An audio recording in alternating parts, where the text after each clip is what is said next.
Good morning, and welcome to your morning cereal.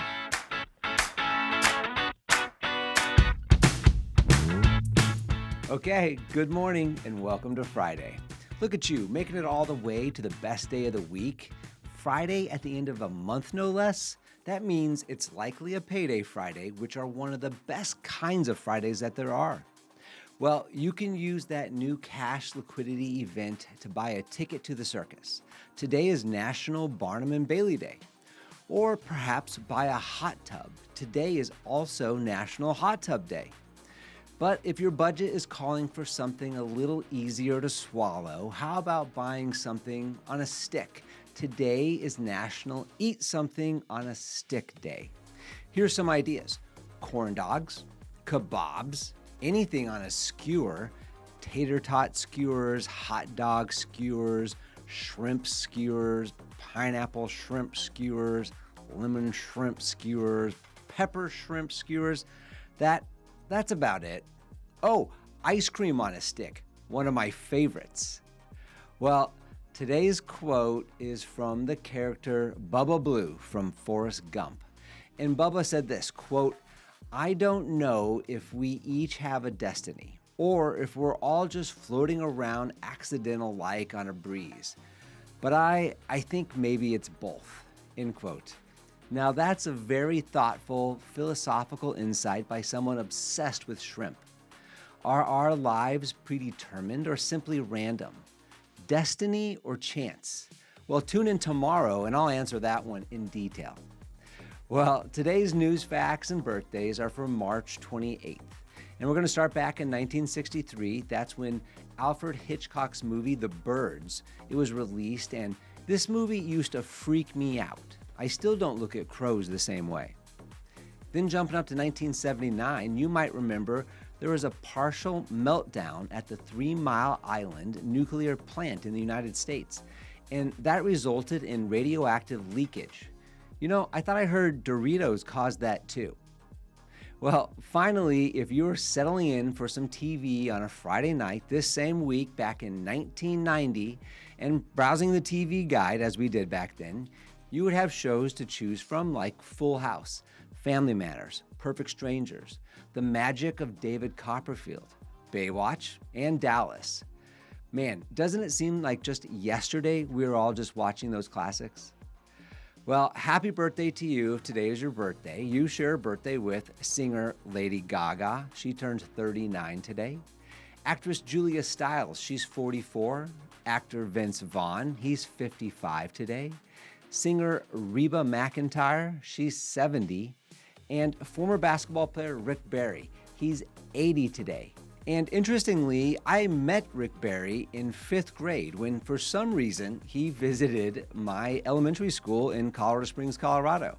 I don't remember much about that other than I thought he was very tall, and when somebody asked him just how tall he was, he said, "I am 5 feet 19 inches tall."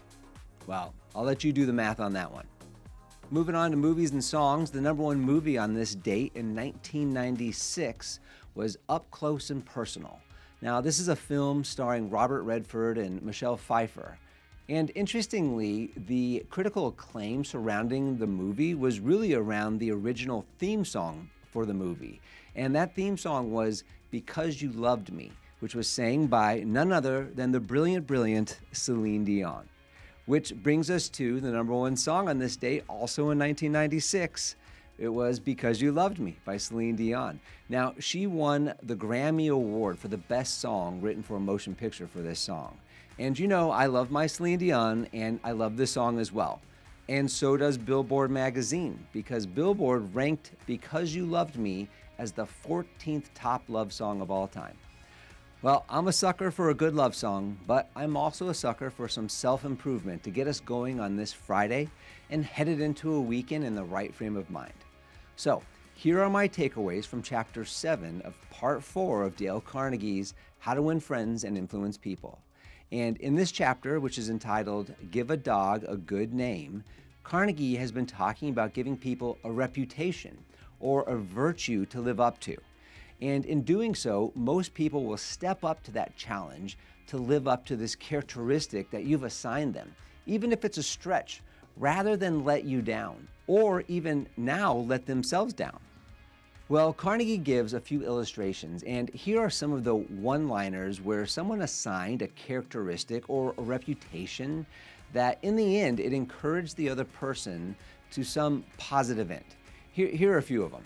Quote, "You do not know what treasures are within you," end quote.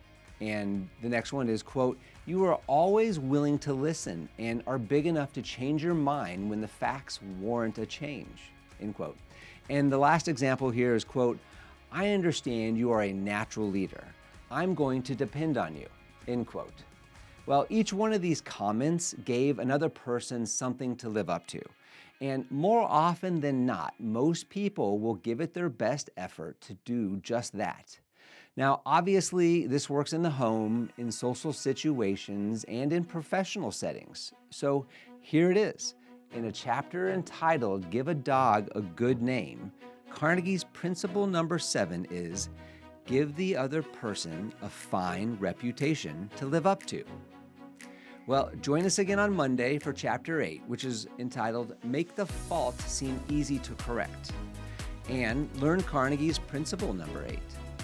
Well, thanks for joining us today. Have a great weekend getting all of those spring cleaning chores done, and have a fantastic day. Don't forget to follow and subscribe to the Morning Serial podcast on the One Life Live It channel. You can find more episodes and videos by visiting our YouTube channel and the website at Sean Inglis and at SeanInglis.com, where you can also follow our other podcasts, the Mr. and Mrs. Inglis podcast and the Life Happens podcast. In these other podcasts, we'll dive deeper into everyday issues, self-improvement and well-being, business and finance, and we welcome special guests too. So join us. It'll be a good time, I promise. Thanks again for listening. Have a fantastic day, and we'll see you tomorrow.